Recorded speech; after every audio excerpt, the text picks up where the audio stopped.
एक बहुत ही सुंदर और घना जंगल था। उसी जंगल में एक मादा ज़ेब्रा गीता रहती थी। एक दिन गीता जंगल में घूम रही थी कि उसे एक बंदर का प्यारा सा बच्चा खेलते हुए दिखाई देता है। गीता को उस बच्चे पर प्यार आता है और वो उसके पास जाकर कहती है, अरे बच्चे, तुम्हारा नाम क्या है और यहाँ अकेले क्यों खेल रहे हो? बच्चे, तुम्हें खाने के लिए कुछ चाहिए क्या?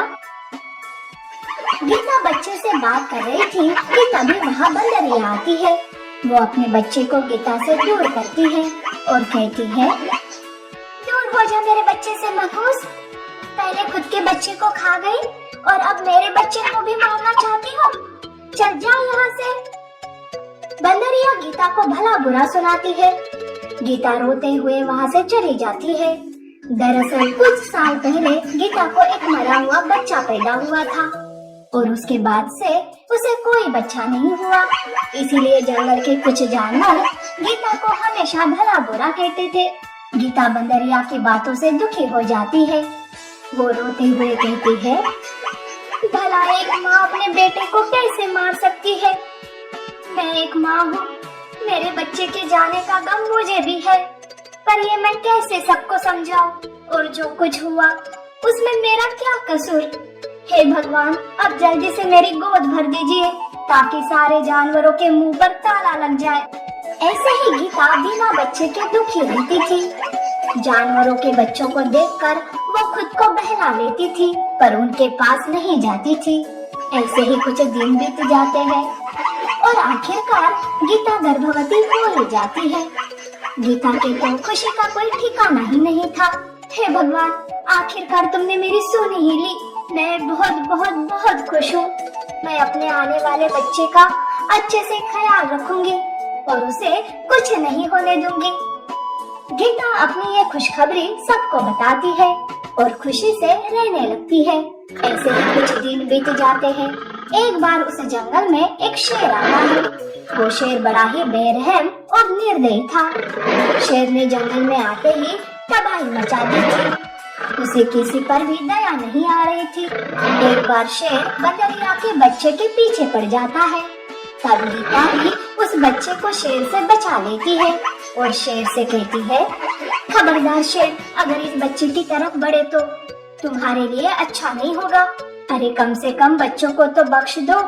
गीता पूरी ताकत और निडरता से शेर से सामना करती है। बंदरिया भी वहाँ आ जाती है। देखते ही देखते जानवर इकट्ठा होने लगते हैं। तब शेर वहाँ से भाग जाता है। तब बंदरिया गीता से कहती है, मैंने तुम्हें उस दिन भला बुरा कहा, पर उस बात को मन में न रखकर मेरे बच्चे को बचाया। तुम्हारा बहुत बहुत धन्यवाद गीता, और हो सके तो मुझे माफ कर देना। अरे नहीं बंदरिया, ये तो मेरे बच्चे के जैसा ही है ना। और जब बच्चे पर बात आती है तो माँ चुप कैसे रह सकती है?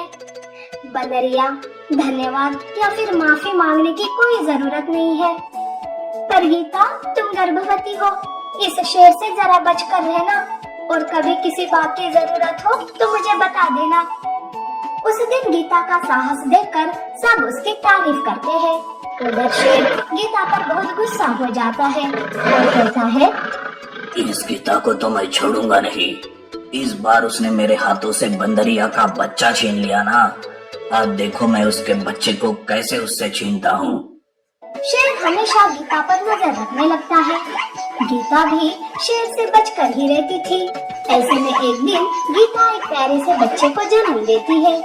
गीता अपने बच्चे को देखकर बहुत ही खुश हो जाती है और कहती है, बच्चे, आज तुम्हारी वजह से मेरे ऊपर लगा हुआ मनहूस का दाग निकल गया।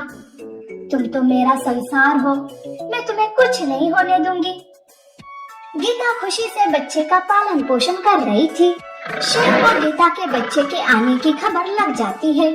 तब वो अपने लकड़बग्गे दोस्त को दूसरे जंगल से बुलाता है और कहता है, अरे सुनो लकड़बग्गे, आज तुम्हें गीता से बदला लेने में मेरी मदद करनी होगी। तुम्हें गीता को बच्चे से दूर करना होगा और तब जाकर मैं उस बच्चे का शिकार करूंगा।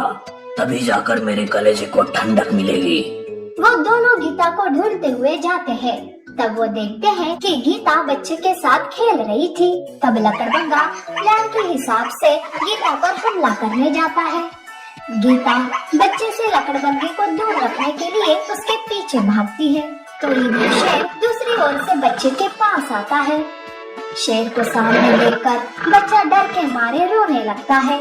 उधर गीता कुछ दूर जाने के बाद सोचती है, अरे उधर मेरा बच्चा अकेला है, मुझे वापस जाना होगा। अगर उसे कुछ हुआ तो जंगल के जानवर फिर से मुझे कोसने लगेंगे। ऐसा सोच गीता वापस बच्चे की तरफ आती है। वो देखती है कि शेर बच्चे के पास खड़ा है और बच्चा रो रहा है। तब तो गीता गुस्से से पागल हो जाती है और शेर पर टूट पड़ती है। गीता एक शेरनी के जैसे शेर से लड़ती है और शेर को मार कर जंगल से बाहर भगा देती है। शेर की हालत देखकर लकड़बग्गा भी वहाँ से भाग जाता है। इस तरह से एक माँ ने शेरनी बनकर अपने बच्चे की जान बचाई।